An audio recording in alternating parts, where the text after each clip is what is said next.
Bismillahirrahmanirrahim. Assalamualaikum warahmatullahi wabarakatuh. Yang terhormat Pak Riki Sutiono MPDI, saya Roza Alfinza dari jurusan Manajemen Dakwah semester 3 ingin melaksanakan tugas yang Bapak berikan dalam mata kuliah Metodologi Studi Islam. Langsung saja. Yang pertama, persoalannya, berilah argumentasi yang kuat dengan menggunakan dalil akli tentang urgensi kita mempelajari metodologi studi Islam. Berikut manfaat baginya bagi generasi muda sekarang ini. Mempelajari metode studi Islam bagi generasi muda zaman sekarang sangat penting, sangat penting. Dengan metode studi Islam, kita dapat mengokohkan keimanan kita dari akidah-akidah sesat yang berkedok Islam. Dengan metode studi Islam, kita dapat menyelamatkan umat dari kebodohan. Bayangkan jika kita tidak mempelajari metodologi studi Islam.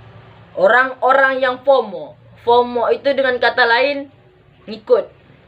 Dia tak tahu cuma ngikut. Itulah FOMO tuh. Ketika orang-orang FOMO dengan bercadar, dia ikut bercadar juga. Tetapi dia tidak tahu. Orang nengok bercadar itu dia ikut. Padahal dia tak tahu apakah wajib, apakah sunnah, apakah harus istiqomah atau tidak. Dia ketika orang bercadar itu dia ikut dia. Ketika orang-orang FOMO dengan kajian ustadz viral, tetapi isi kajiannya sesat, na'udzubillah, dia ikut juga, ikut pengajian, buat instastory, buat masuk TikTok. Itulah orang-orang FOMO tuh tak ada pendirian keilmuannya. Tetapi jika kita mempelajari metodologi studi Islam, kita memiliki kekokohan dalam ilmu, dalam pendirian ilmu.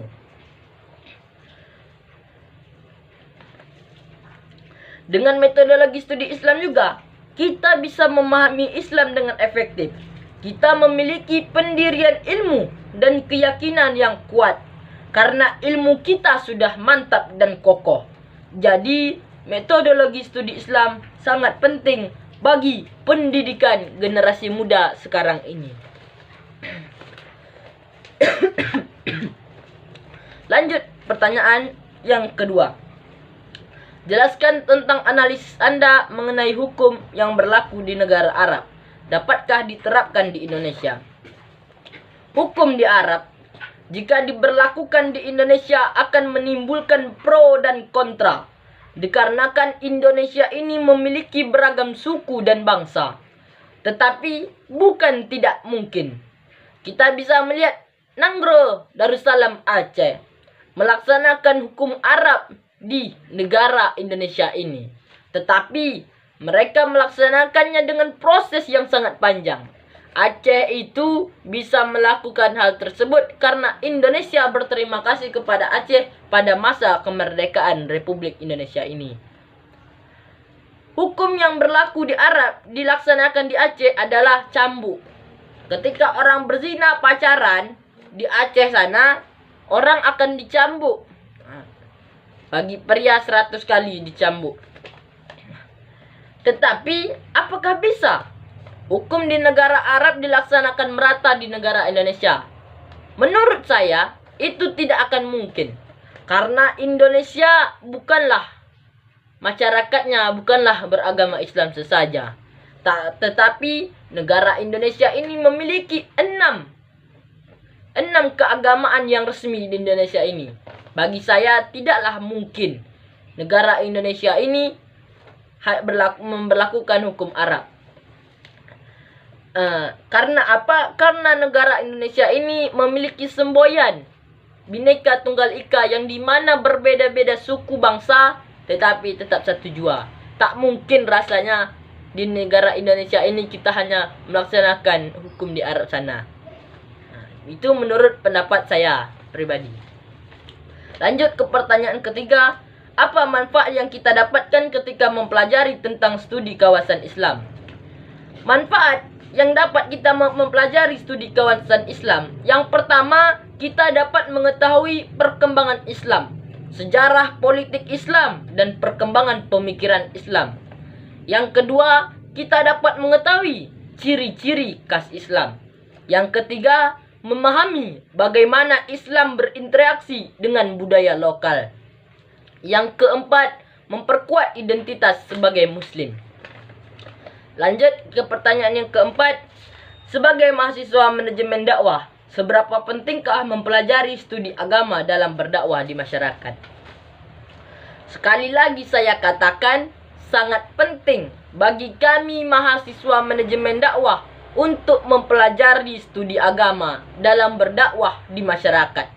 Dikarenakan dengan studi agama dapat memperkokoh keimanan dan keyakinan kami, agar kami tidak tersesat dan terombang-ambing di banyaknya aliran Islam yang banyak aliran yang sesat tapi berkedok Islam. Maka itu studi agama menjadi senjata yang tepat untuk kami dalam memperkokoh keimanan dan keilmuan kami. Dan studi agama dapat membantu kami dalam menjawab persoalan-persoalan yang ada di masyarakat.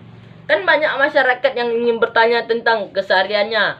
Jadi, kami sebagai mahasiswa manajemen dakwah dalam mempelajari studi agama dapat menjawab persoalan tersebut dan membantu masyarakat. Yang kelima, beri satu contoh permasalahan yang terjadi di masyarakat Anda yang sekiranya bisa diselesaikan dengan memahami ilmu studi agama. Permasalahan yang ada di kampung saya yang sangat viral saat ini adalah tentang pengeroyokan yang dilakukan oleh anak SMP terhadap kawannya. Saya mendapatkan informasi bahwasanya 4 anak orang tersebut adalah orang yang putus sekolah, yang tidak mempelajari studi agama. Jangankan studi agama, sekolah formal aja dia putus sekolahnya. Menurut saya, jika pemerintah desa tersebut atau orang tuanya berinisiatif untuk memasukkan mereka ke pondok atau memasukkan mereka ke MTS untuk mempelajari studi agama, rasanya bisalah orang itu berubah. Dengan studi agama, dia dapat mempelajari adab